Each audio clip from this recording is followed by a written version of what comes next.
Karen secretly films me jogging and shows video to my boss. I recently had an emergency appendectomy, and recovery has been slow. I had to take time off from my own athletics, but worse, from coaching in the kids' sports program I'm involved with. The experience made me step back and realize I really built my whole identity around being active and healthy, so the hit my physical abilities took as a result of being sick plus the healing process has made me feel lost. I've been working to regain the joy I used to experience from exercise, without going, "Oh, you used to be so much faster with that," or "your technique used to be so much stronger," or "you don't fit in anymore," or whatever else, and just enjoy myself regardless of the level I'm at. But ironically, the anxiety about not being able to do what I used to has made regaining those abilities difficult.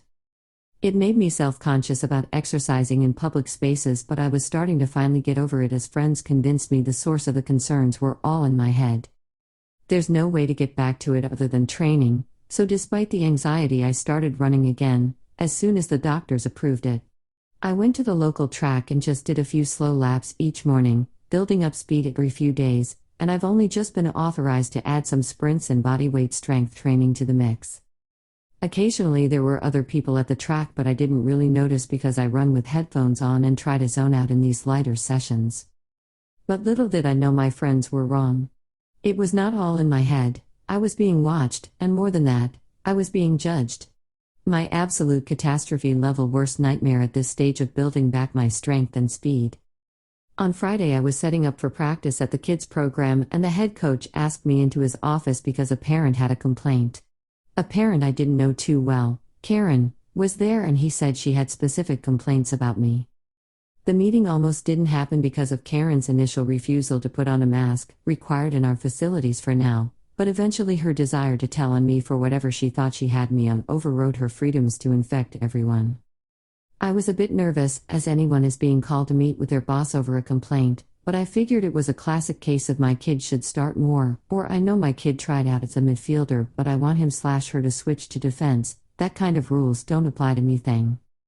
But instead, I sit down in the office, and Karen is playing my boss a video of me running on the track. That she filmed from afar. It's surrounded by stadium-style risers. I was horrified, both because no one is ever totally used to seeing themselves on video, and because I was just embarrassed about how slow I was. But most importantly because while I was a virtual stranger, I'd met her personally maybe 4 times, ever, filming me while I ran on my own time at a private facility. She then went on to explain that her 8-year-old son, one of the players on my squad, was lapping me in the video and insisting the coaches need to hold themselves to higher athletic standards than the young players if they want to prepare them for college teams. Again, her son is 8. Apparently, her son would sometimes be running on the track while her older child was practicing on a nearby field. I never noticed. The kid is still relatively new, and I don't pay much attention to the other people on the track.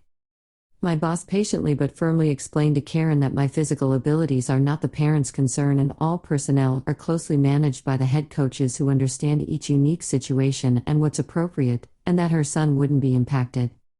Karen then went on to say my being out of shape was probably connected to why I'd been taking so much time off lately. Technically yes, it is because I was in the hospital, and complaining that the personnel changeover isn't good for the kids. My boss again reiterated that the head coaches hadn't changed or taken any time off, and that I was still one of the most skilled in the area I instruct, so this was not her concern. She asked if there was someone else she could speak to, but he explained that he was the owner and founder of this program, so, no, there was not. I knew my boss was intentionally avoiding saying what had happened to me or even alluding to a health issue, to protect my privacy, but I figured maybe being transparent with her would show her how ridiculous she was being, and keep her tuition dollars in our program during a difficult time for sports clubs. But when I explained, she just turned to the boss and said, "Well, maybe you should furlough her until she's healed and bring on a healthy coach in the meantime, because my son needs someone out there who can keep up with him." My boss respected what I was trying to do but made clear we weren't going further with that strategy to avoid setting a precedent of sharing coaches' personal circumstances. Telling her why people take time off or what their health status may be is not her concern because the program manages that and makes appropriate decisions. She kept kicking up a fuss, but the coach finally told her he had to get back out on the field, back to her son and everyone else's kids. She started physically leaving, but continued fussing about how she was not satisfied and would not be recommending us to other parents. Pro tip: not the way to conduct yourself with the people who make recommendations to scouts concerning family culture/teen interaction.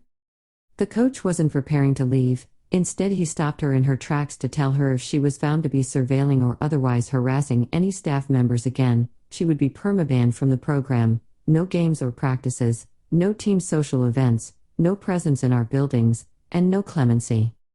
So, that was pretty satisfying. Her son is a good, average kid, and I'm glad the consequences were focused on booting her out rather than limiting his opportunities to have fun playing. So then we went out and had a great, happy, safe practice. This was still a pretty upsetting event for me personally though, and I'll never unsee that discouraging video of me running, but it was ultimately reassuring to know the other staff have my back. Leaving Karen in the dust is just another step on my road to recovery.